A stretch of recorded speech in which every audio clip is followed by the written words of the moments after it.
Welcome to S2 study circle. On this day series में आपका स्वागत है। आज हम कवर करेंगे 24 जुलाई को होने वाली ऐतिहासिक घटनाओं को। आइए देखते हैं।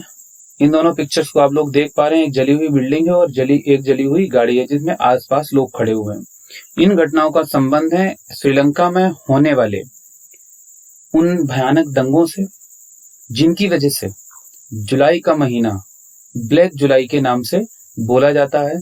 तमिलियन और श्रीलंकन इतिहास में आखिरकार ऐसा क्या हुआ था, आइए देखते हैं।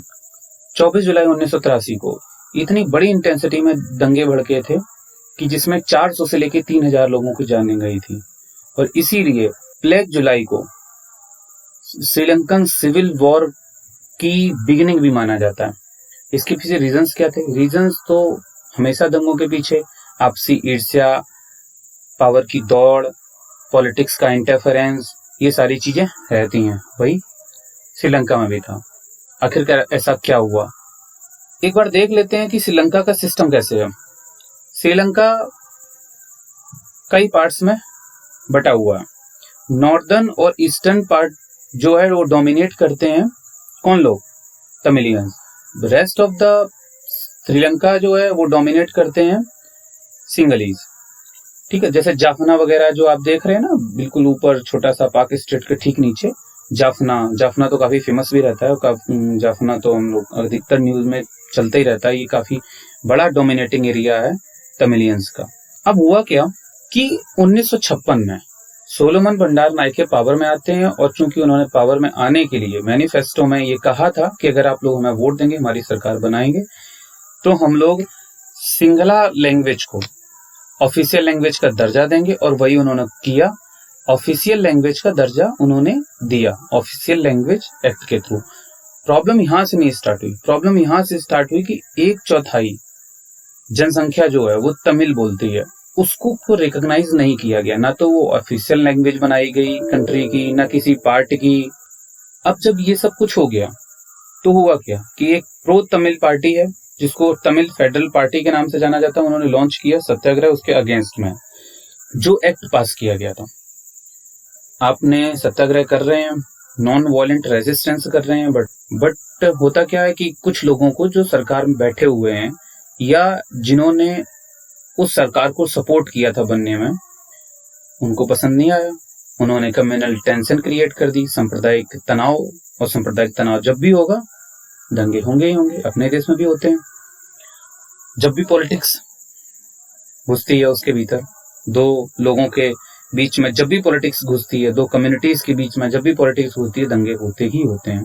अक्सर हम लोग देखते रहते हैं। दंगे काफी बड़े एरिया में फैल गए।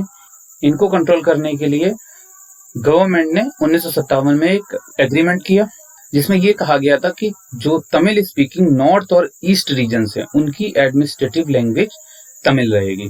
बट वही बात फिर से वही हुआ, जो एक्सट्रीमिस्ट हैं, जो रेडिकलिस्ट हैं, जिनको नहीं अच्छा लगता है कि जो कम लोग भाषा बोलते हैं उनकी कहीं पे भी पकड़ हो, उनको कहीं पे भी गिना जाए, वो हमेशा चाहते हैं कि ये लोग हमसे दब के ही रहे हमेशा, इनको कोई राइट ना मिले। स्वार्थ अपना। तो उन्होंने प्रेशराइज किया सरकार को, और ये चूंकि वो सरकार में एक अहम पदों में बैठे हुए थे, उनका प्रेशर था सरकार के ऊपर, ये पैक्ट कैंसिल कर दिया गया। अब जब पैक्ट ही कैंसिल हो गया तो जो थोड़ा बहुत शांति हुई थी वो भी खत्म हो गई, दंगे भड़कते रहे। इसके बाद सरकार ने कुछ भी ऐसा नहीं किया जिससे माइनॉरिटीज को, लिंग्विस्टिक माइनॉरिटीज को श्रीलंका की उनका राइट मिल पाए। इसी वजह से 1956, 58 से 70, 81, 83 में बड़े बड़े दंगे हुए। और जो आप पहले पिक्चर देख रहे थे एक जली हुई बिल्डिंग की, वो और कुछ नहीं, जाफना पब्लिक लाइब्रेरी थी जिसको 1981 में जला दिया गया था। अब हम लोग आते हैं कि आखिरकार अब ये तो हम लोगों ने देख ली कि जो राइट्स थी उसके पीछे की पॉलिटिक्स क्या थी, उसके पीछे का रीजन क्या था। अभी तक हमने देखा कि जो 24 जुलाई 1983 को जो दंगे हुए थे उनके पीछे ऐतिहासिक कारण क्या थे, अब हम लोग देखते हैं कि जो 24 जुलाई का दंगा था उसके पीछे इंस्टेंट रीजन क्या था। ऐसा क्या हुआ था कि 24 जुलाई को इतनी बड़ी इंटेंसिटी में इतने बड़े दंगे भड़क उठे। उसके पीछे रीजन ये था कि 23 जुलाई, ठीक एक दिन पहले 23 जुलाई 1983 को सेना का रूटीन पेट्रोलिंग थी। इसमें 15 लोग थे, एक जीप थी और एक ट्रक था।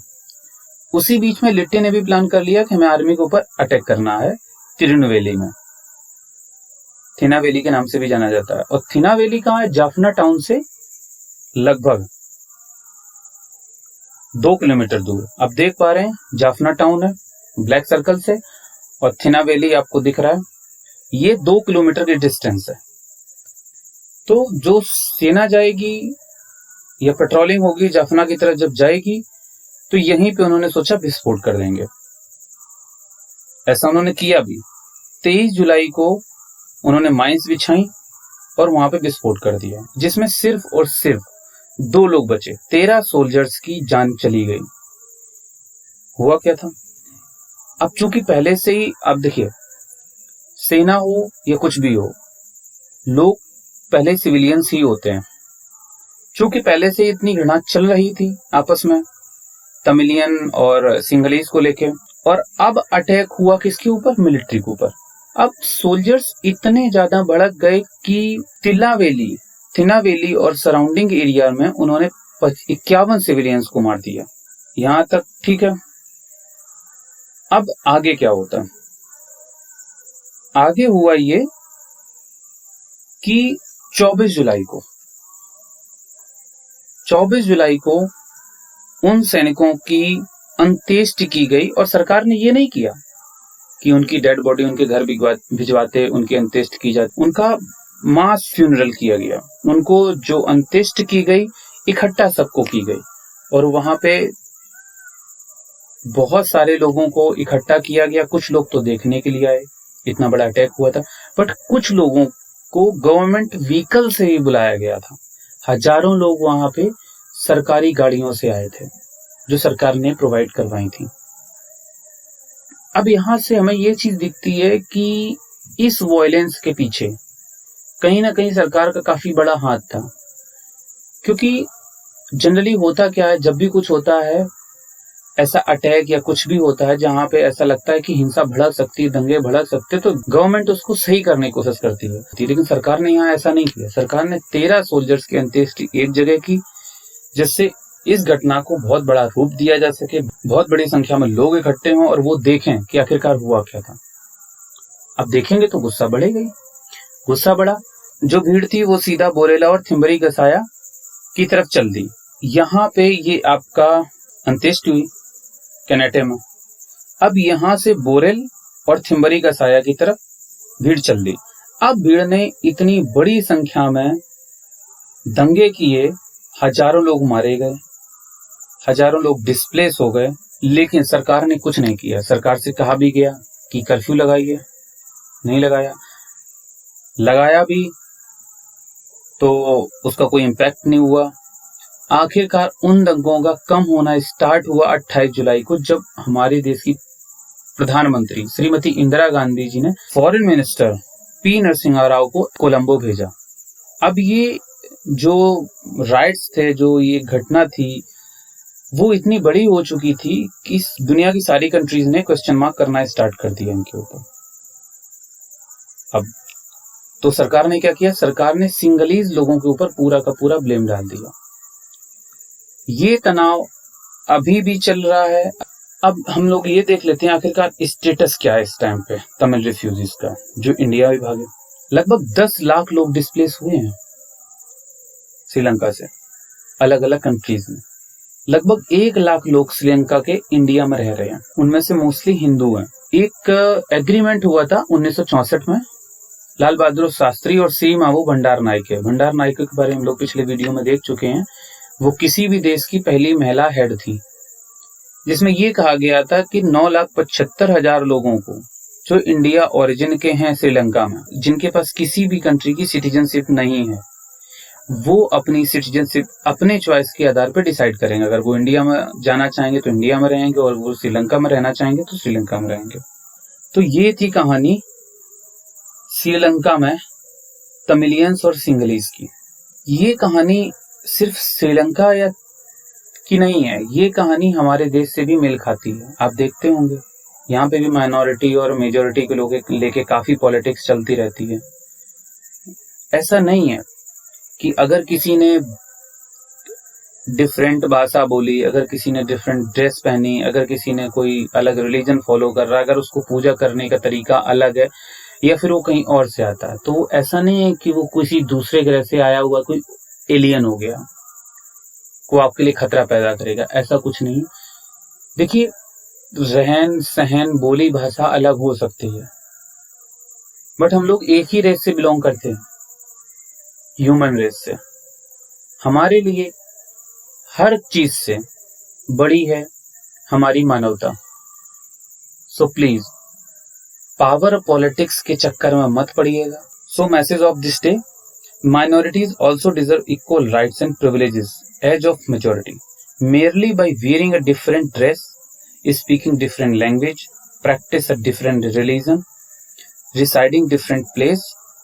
A person do not become alien of different planet. We all are humans and it is above than anything else.